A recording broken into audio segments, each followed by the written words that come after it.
Hello, YouTube and YouTubettes. Today I'm going to discuss one of the most interesting forms of entertainment known as professional wrestling.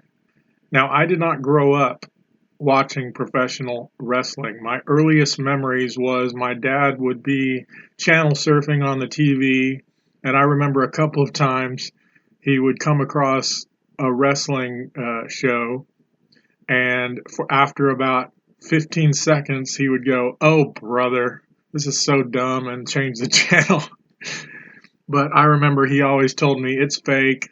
He really didn't like it. So that's my earliest memories. I remember a friend down the street when I was probably 7 or 8 years old had a poster of some 80s wrestler, and I don't know who it was, but I looked up some 80s wrestlers pictures, and I think it might have been Ultimate Warrior without makeup, but I couldn't tell you for sure. I also remember a friend of mine when I was probably 11 or 12 had a Hulk Hogan t-shirt, and so Hulk Hogan was the first wrestler I knew about. Everybody knew about Hulk Hogan in the late 80s. So I was aware of him and I saw him on TV quite a bit in commercials and other things. But other than that, I couldn't have told you anybody. I didn't know anything about wrestling. I didn't get it. I wasn't really curious about getting it, but that's how I grew up. And just so you know, I was born in 1977, so I am in the demographic of the wrestling fan, and I'll get more into that because, I'm the age of the people that were into Hulk Hogan. And then probably in the Attitude Era, might have been more for college age or teenagers. And I would have been the perfect age for that as well. But anyway, I did not get into it. But I remember one of the first wrestling shows I saw and watched, and I was kind of into it a little bit only because Hulk Hogan was wrestling. And I thought he retired a long time ago, but it was around the year 2000, and it was Hulk Hogan versus The Rock. And I don't remember how I heard about The Rock. Maybe it was from that wrestling match, and it was on TV. But I watched it, and that was about it.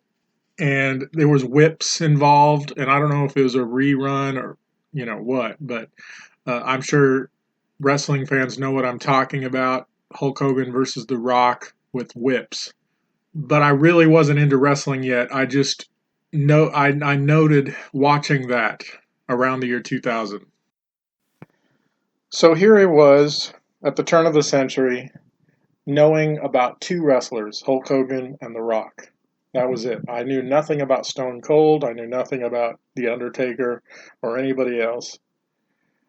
I may have heard of Andre the Giant, but I didn't know he was in wrestling. I may have seen a movie with him in it. I don't know. But around 2002, I was channel surfing and saw, I think it was SmackDown, and Brock Lesnar was on, and he reminded me of somebody I knew in high school, but a lot bigger. And I was just trying to figure out if that happened to be the guy that I went to high school with. It wasn't, but in the process, I started to get intrigued by what was happening, and I couldn't tell you what it was that pulled me in, but I remember liking the Paul Heyman character. Not really liking, I actually hated him, but it was something intriguing about him, and I kind of got the fact that he was supposed to be a bad guy. I knew nothing about heels and baby faces or those terms, but I knew, okay, Brock Lesnar is supposed to be this mean bad guy, Paul Heyman's his agent, and I understand what they're trying to do.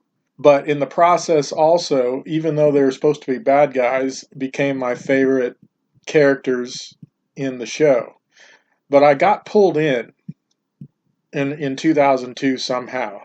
I just started to get interested in the storylines. I remember his feud. Well, first of all, he defeated Hulk Hogan, I believe, and then he defeated The Rock and for the championship. So I knew that he was beating everybody and got the championship against The Rock, and then had a feud against The Big Show, which I think was very entertaining. the 7 foot giant against this really strong, athletic guy, Brock Lesnar, which I will say that his athleticism, I've never seen anything like it. At his size, his quickness, and everything, and his strength.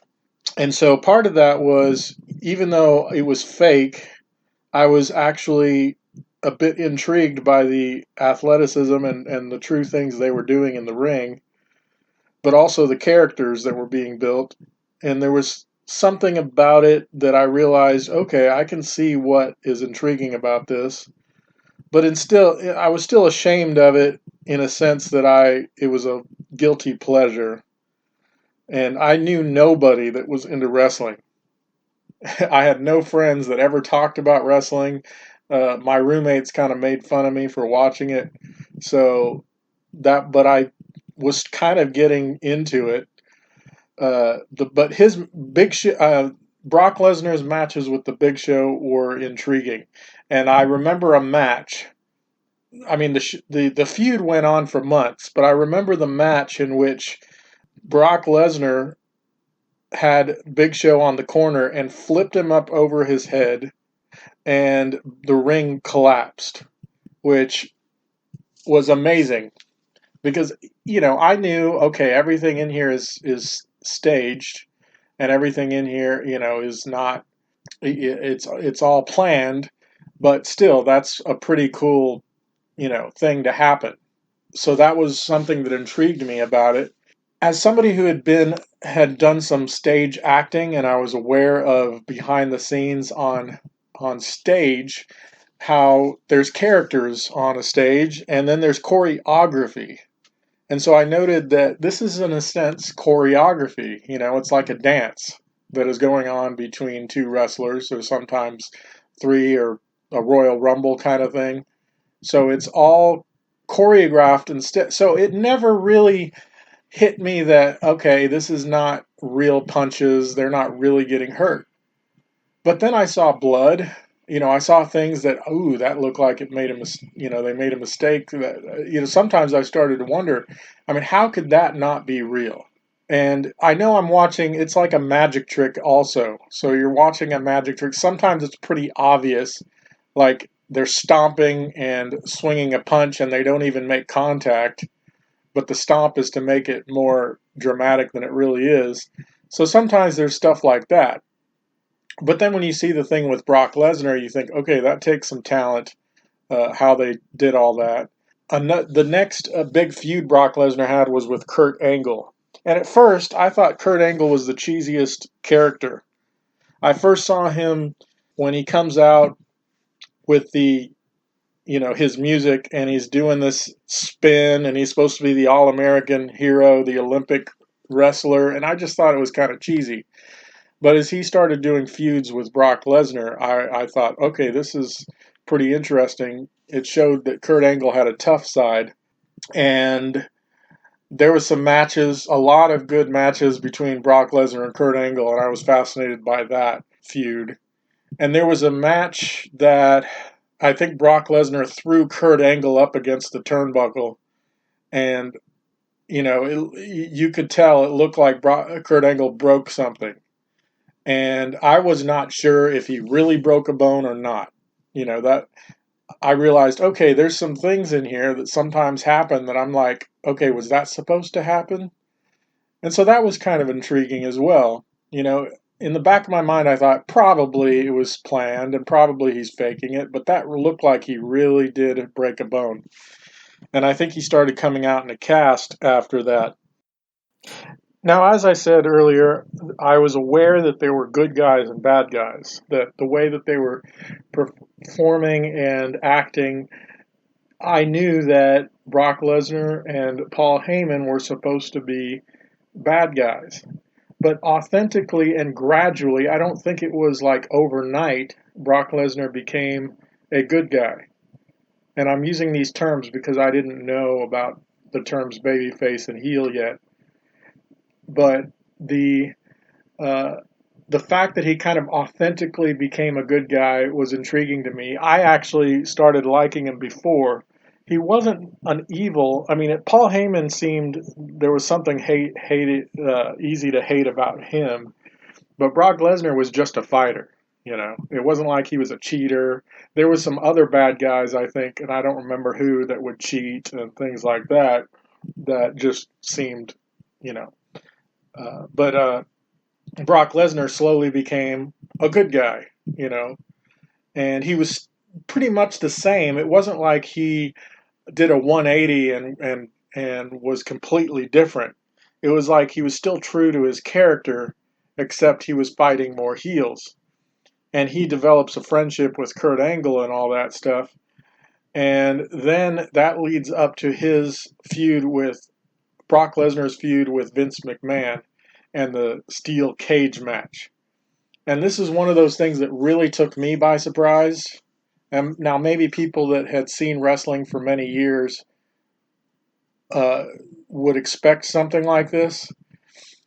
But up until this point, there had been, a few surprises. I think there was other people that turned heel or face. I think Big Show turned heel at one point, and Paul Heyman became his manager.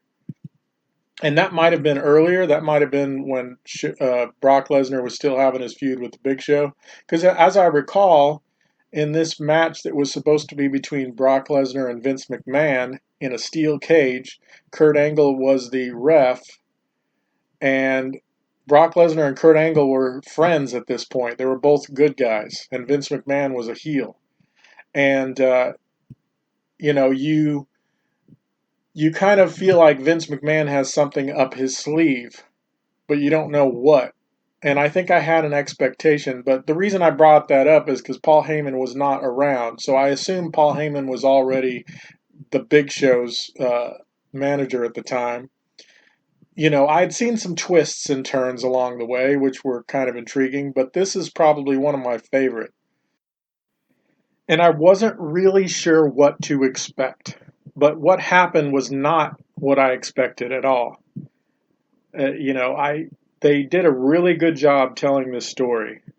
And if you remember the match, Brock Lesnar was fighting Vince McMahon, and then Brock Lesnar suddenly collapses, and then Vince McMahon smiles and gets down on him, asking Kurt Angle to do the 1, 2, 3 count, and Kurt Angle looks at Vince, and what I was thinking was that Vince McMahon maybe put some poison in Brock Lesnar's drink or something that would have caused this to happen. And that was what was up his sleeve. And Kurt Angle was meanwhile calling for the medics, and so you kind of think that's what's happening. And then Vince McMahon starts getting in a heated shoving match with Kurt Angle. Kurt Angle's trying to do the right thing. Vince McMahon's trying to get him to do the 3 count. And then all of a sudden, out of nowhere, Brock Lesnar flips up, gets on his feet and attacks Kurt Angle from behind. So to me, that was a great shock, a great surprise, a great turn. And this was one of the things that I found intriguing about wrestling, how these sudden turns and surprises and twists come along the way. At some point, I know Kurt Angle turned heel, and I can't remember the order of things. But I think it was 2 baby faces, Kurt Angle and somebody else. And at the end of the match, Kurt Angle lost and shook the guy's hand and then started to attack him. And that took me by surprise because there were some people like I could easily see turning heel or easily see turning face. But Kurt Angle seemed like the all-around good guy, all-American to me, and I could not see that coming. So just the changes from good to bad, bad to good, and all that stuff, and the character developments was all very interesting and entertaining to me. The entrances, and 2 in particular, Undertaker and Kane had incredible entrances, and I loved it whenever they would come in, and I was like, whoa, this is pretty cool. And of course, the music. Whenever I heard Brock Lesnar's music, I would get excited because he was one of my favorite. And I realized that they were doing a good job at making me interested in other characters. Lesnar had a great feud with the Undertaker. I forgot to mention that when Brock Lesnar turned on Kurt Angle with Vince McMahon, he starts throwing Kurt Angle around in the ring, in the cage, and up against the side, and I was like, whoa. That's not like an obvious fake thing. So Brock Lesnar begins this feud with The Undertaker, and there was a great steel cage match that was back and forth and quite violent and bloody, and Brock Lesnar wins that match. And for some reason, I had it in my head that, they kept talking about Undertaker was undefeated, but I think they were talking about WrestleMania, and I think this was at Hell in a Cell. But Brock Lesnar came away winning, so that was just another thing that made Brock Lesnar look like the next big thing, as they kept saying. But along the way, so Brock Lesnar's storylines and feuds was the main thing that I liked about that period. But along the way, I began to get interested in other characters that were being built. The Big Show, Kurt Angle, The Undertaker. Of course, I don't think I don't remember him having a feud with Kane, but Kane was another character that I found intriguing.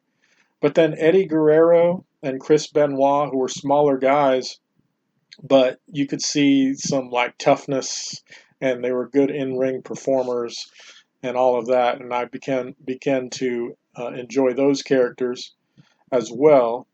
And I can't remember who else I liked at the time. I remember there was a lot that I didn't get either. A lot of characters that I just, John Cena, Randy Orton. I saw some of them.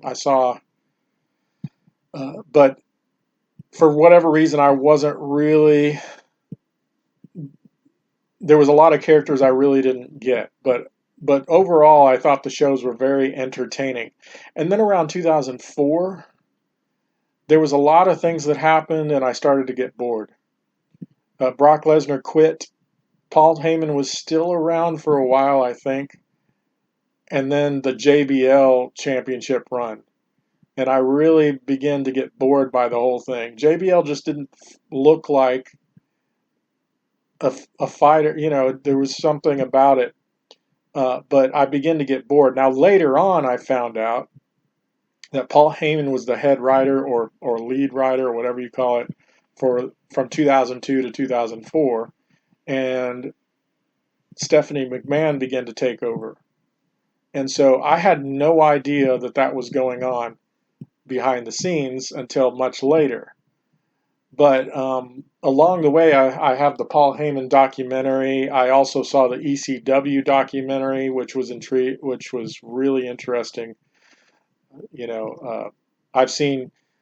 I kind of learned about the attitude. Everybody was talking about how great the Attitude Era was, and I began to see documentaries of Stone Cold Steve Austin, Sting, The Rock, and others. The Undertaker. I've seen that one. Mick Foley.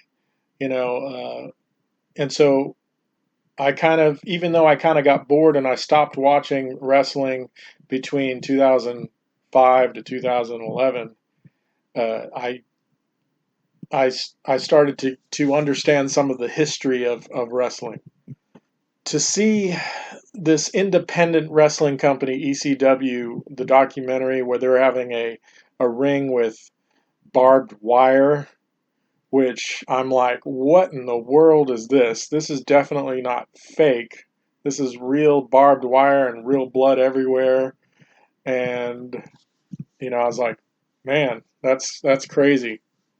The to see the highlight of the Undertaker and Mick Foley on a steel cage, and then Mick Foley gets thrown off, and then gets thrown through it later. I mean, it's like, okay, this is not just simple stunts, stomping and throwing a punch that obviously doesn't make a big impact on the face. This is like you have to be really talented. These are like stuntmen and actors, and doing choreography, magic in the ring, and all this stuff. And I really started to appreciate a lot of what they were doing. And then other times it would be kind of boring. It would just be like two guys basically trash talking each other and then getting into the ring and to an obvious boring fake fight. So that happens quite a bit as well. So I've also come to appreciate good creativity in putting together a professional wrestling show. And I couldn't put my finger on it at the time, but I could tell that the quality of the shows really dropped off around 2004, 2005. And maybe you can agree, anyone that's a wrestling fan that was watching at the time. But I stopped watching around 2005. I just got bored by it. And I thought, okay, well, that was kind of fun, but now I'm kind of bored and I'm done with it. And it's interesting to note, to look back, I had no idea there was even Raw. I just watched SmackDown. But over the years, after that, the next few years, I heard about the death of Eddie Guerrero, and then I heard about the death of Chris Benoit. And, I heard some stories. I heard about a, steroid scandal, and I'm like, well, that's not too surprising. I mean, there wasn't baseball. So you look at some of these wrestlers, it's not too surprising that, steroids would be involved and all that stuff. But I'm going to call this part one. This is just kind of me getting into wrestling for a few years, from 2002 to 2004. And in the next video, I'll talk about me getting back into it in 2011.